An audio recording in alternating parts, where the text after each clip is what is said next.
तो स्टूडेंट्स आज का टॉपिक है प्रिम्स एल्गोरिदम। प्रिम्स एल्गोरिदम एक बहुत ही इंपॉर्टेंट टॉपिक है और एग्ज़ाम में पूछा भी जाता है। तो प्रिम्स एल्गोरिदम स्टडी करने से पहले से हम लोग देखेंगे मिनिमम कॉस्ट स्पैनिंग ट्री के बारे में।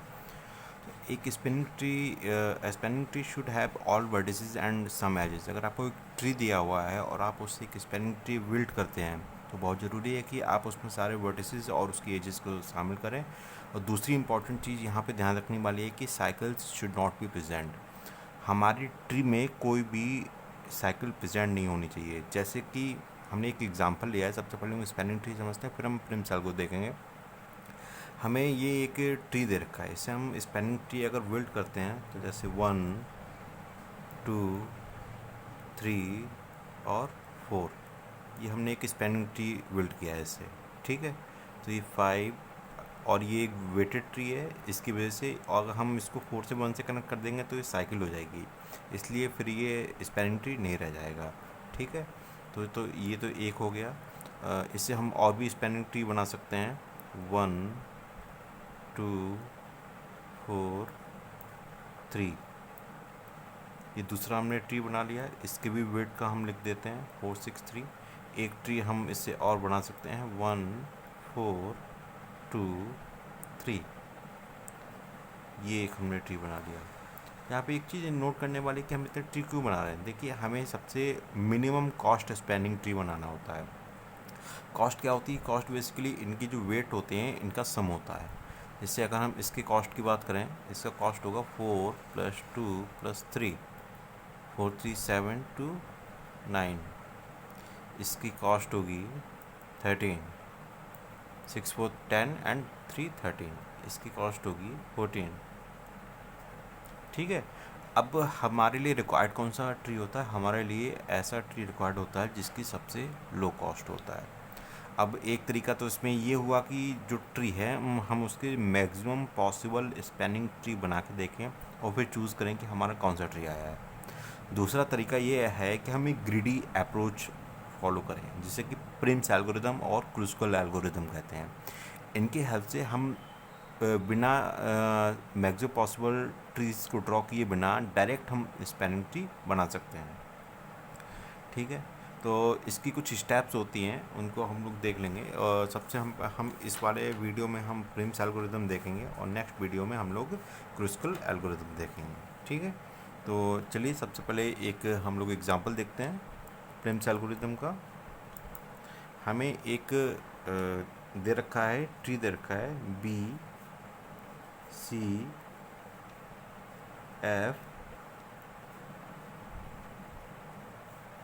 इधर दे रखा है हमें D,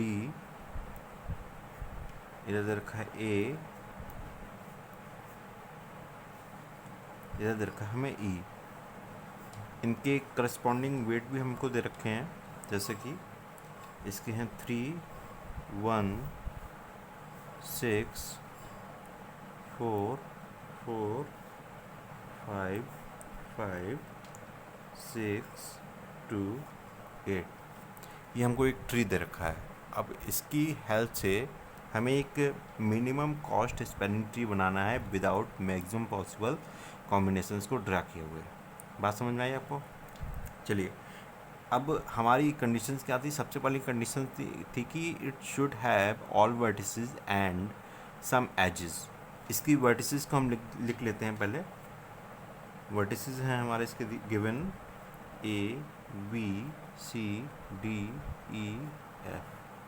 ठीक है, ये हमें वर्टिसेस दिए हुए हैं और इसके हम एजेस भी इंक्लूड कर लेंगे। और इसमें देखा cycle should not be present. Cycle basically दो टाइप की होती है। लूप भी एक तरीके की साइकिल होती है, यहाँ पे कोई भी लूप या पैरेलल एजेस नहीं दी हुई हैं जो कि साइकिल को बिल्डअप करें। तो हमें साइकिल के बारे में टेंशन लेने की ज़रूरत नहीं है। सबसे पहले हम इसको बनाना स्टार्ट करते हैं। इसका हम कैसे बनाएंगे, देखिए। सबसे पहले हम स्टार्ट करते हैं कि हमारे सबसे पहले लो वेट कौन सा एरिया है। लो वेट हमारी एज ये है BC। हम इसको ड्रॉ करते हैं क्योंकि हमारी सबसे लो वेट है। हमने इसको ड्रॉ कर लिया B और C। ठीक है, अब इसके बाद आता है BC से हमारे एडजेसेंट कौन से लग रहे हैं। हम देखते हैं उसमें लो वेट एज कौन सी है। हमें पूरे ग्राफ में लो वेट एज जितने भी हमारे वर्टिसेस हैं उनमें देखनी है। अभी हमारे पास दो वर्टिसेस हैं वी और सी, इनमें लो वेट एज कौन सी लग रही है? यहाँ पे बी से लग रही है 3 4 और सी से लग रही है 4 6। 3 4 4 6 में सबसे लो हुई 3, इसलिए हम पहले 3 को ड्रॉ करते हैं। बी से हमने ए को ड्रॉ किया, ये हमारी हो गई, ठीक है, इसको हमने ड्रॉ कर लिया। अब हमारे पास कितने वर्टिसेस हो गए? ए बी और सी। अब इनसे जो लो वेट एजेस होती हैं उनको हम देखते हैं कौन सी हैं। ए से है 6 5, बी से है 4, सी से है 4 6। तो फिर हमारे पास दो एजेस आती हैं जो कि लो हैं, जब 4 और 4। जो हमारा स्टार्टिंग पॉइंट था वो हमारा बी था, इसलिए हम बी टू एफ ड्रॉ कर लेते हैं। बी से हमने एफ ड्रॉ कर लिया और हमने यहाँ पे 4 ले लिया, ठीक है। अब नेक्स्ट कॉम्बिनेशन आता है हमारे पास जो वर्टिसेस हैं A F C. A F C से मैक्सिमम पॉसिबल कितने निकल सकते हैं एजेस? ए से 6 5 निकल रही है, एफ से 2 5 निकल रही है और सी से 6 5 निकल रही है। तो हमें दिख रहा है कि 2 सबसे लो वेट एज है, तो इसलिए हम 2 को ड्रॉ करेंगे और ये हमारी ड्रॉ हो गई, ठीक है। अब हमारे पास कौन सी एजेस बचती हैं? ए ई सी, ठीक है। अब इनमें से लो वेट एज कौन सी निकल रही है? हम देखेंगे ए से 5 6 निकल रही है, ई से 8 निकल रही है और डी से 5 8 निकल रही है, सी से 6। डी तो हमारा कनेक्टेड ही नहीं है अभी, इसलिए सी से देखेंगे, सी से 6 5 निकल रही है, ठीक है। तो फिर अभी हमारा सी से 6 निकल रही है 6 4 और एफ से हमारी 5 निकल रही है। तो अगर हम ए से एफ ड्रॉ करते हैं, क्योंकि ये भी 5 है, अगर हम ए से ड्रॉ करते हैं तो हमारे एक सर्कल हो जाएगा, इसलिए हम इस एज को ड्रॉ नहीं करेंगे, क्योंकि हमारा अभी इन तीनों वर्टिसेस में सबसे जो लोएस्ट हमारी वेट एज है वो 5 है, इसलिए हम एफ से डी को ड्रॉ करेंगे, क्योंकि 5 ये लूप फॉर्म नहीं कर रही है।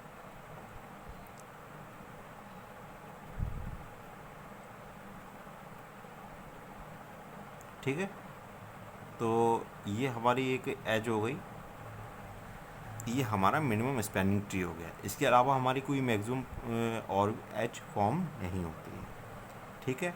अब इसमें देखते हैं कि इसका वेट कितना हुआ। सम, इसका सम कितना हुआ? अगर सम करते हैं तो 1 + 3 + 4 + 5 + 2 ये होगा 15। तो हमारा मिनिमम स्पैनिंग ट्री, जो मिनिमम कॉस्ट स्पैनिंग ट्री हुआ वो 15 वेट का हुआ, ठीक है। अब हम एक दूसरा एग्जांपल देखते हैं जिससे आपको और क्लियर होगा। इसमें हमने सिंपल एक एग्जांपल लिया था, इसमें हमने कोई भी लूप वगैरह कंसीडर नहीं किए थे। नेक्स्ट एग्जांपल देखते हैं, इसमें हम लूप कंसीडर करेंगे। ये हमारा दे रखा है बी डी ए सी और इसको कनेक्टेड होगा, ये होगा 5 4 और ये 11 5। ये एक लूप दे रखा है, ये लूप 4 एज का है। ये हमें सेकंड लूप दे रखा है, ये हमारा L1 है, ये हमारा L2 है। दूसरा जो लूप दे रखा है वो हमारा 8 का है। ये इस एज का जो वेट है वो 10 है, दूसरी एज का जो वेट है वो 12 है, ठीक है। देखिए, ये तो एक सिंपल ग्राफ था जिसमें से आपको बस एडजेसेंट वर्टिसेस की जो लो वेट एजेस थी उनको देखते जाना था। इसमें हमारे लूप दिए हुए हैं, तो देखिए इसमें आपको कौन सी चीज़ें याद रखनी है। सबसे पहले तो आपको लूप नहीं होना चाहिए, उसके बाद पैरेलल एजेस नहीं होनी चाहिए,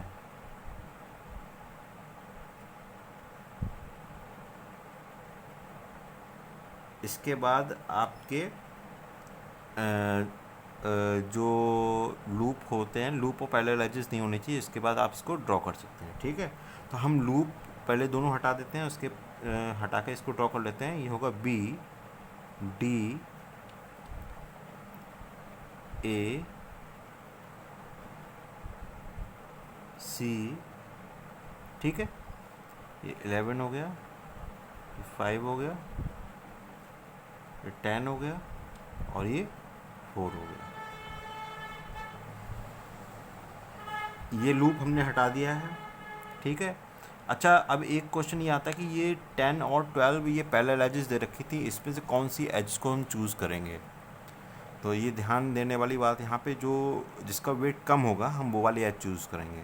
12 का वेट ज़्यादा है तो हम इसको डिस्कार्ड कर देंगे और 10 को हम लोग चूज़ कर लेंगे, ठीक है। अब चलिए इसमें स्टार्ट करते हैं। इसमें हमें स्टार्टिंग पॉइंट दे रखा है ए बी, ए का ए से चलिए किसी से भी हम लोग स्टार्ट कर सकते हैं। सपोज़ करिए हम लोगों ने जिसका सबसे लो वेट हो वहाँ से स्टार्ट किया। ए बी का हमारा लो वेट हमें कम लग रहा है, इसका 5 है, हमने यहाँ से स्टार्ट कर लिया। हमने ड्रॉ किया ए और बी, इसका वेट 5 हो गया, ठीक है। अब ए से निकल रहा है 10 और बी से निकल रहा है 11 और 4, तो जिसका वेट कम किसका है, 4 का, तो हम बी से सी ड्रॉ करेंगे 4। बी से ड्रॉ कर लिया हमने सी और इसका वेट हो गया 4। अब हमारे पास है ए है, सी है, बी है और हमारे पास सबसे कम वेट किसका है, 10। अगर हम इसको ड्रॉ करते हैं तो ये एक सर्कल, ये एक साइकिल हो जाएगा, इसलिए इसको ड्रॉ नहीं करेंगे। 11 और 5 दो हमारे पास बचे, तो हम 5 को चूज़ करेंगे और इसको ड्रॉ करेंगे। तो नेक्स्ट हुआ हमारा 5, ये होता है डी, ठीक है। तो ये हमारा मिनिमम कॉस्ट स्पैनिंग ट्री निकल के आया, ए बी सी डी। अगर हम इसकी सम करते हैं तो सम कितना होगा इसका, 5 + 4 + 5 14। इस वाले हमारे जो ट्री है इसका जो सम होगा वो होगा 14। तो फ्रेंड्स ये था एग्जांपल प्रिम्स एल्गोरिदम का, और सेम इसी तरीके से क्रुस्कल एल्गोरिदम होती है, वो भी बहुत इजी है और ये एग्ज़ाम पॉइंट ऑफ व्यू से काफ़ी इम्पॉर्टेंट है। और नेक्स्ट वीडियो में हम लोग देखेंगे क्रुस्कल एल्गोरिदम के बारे में। Thank you very much.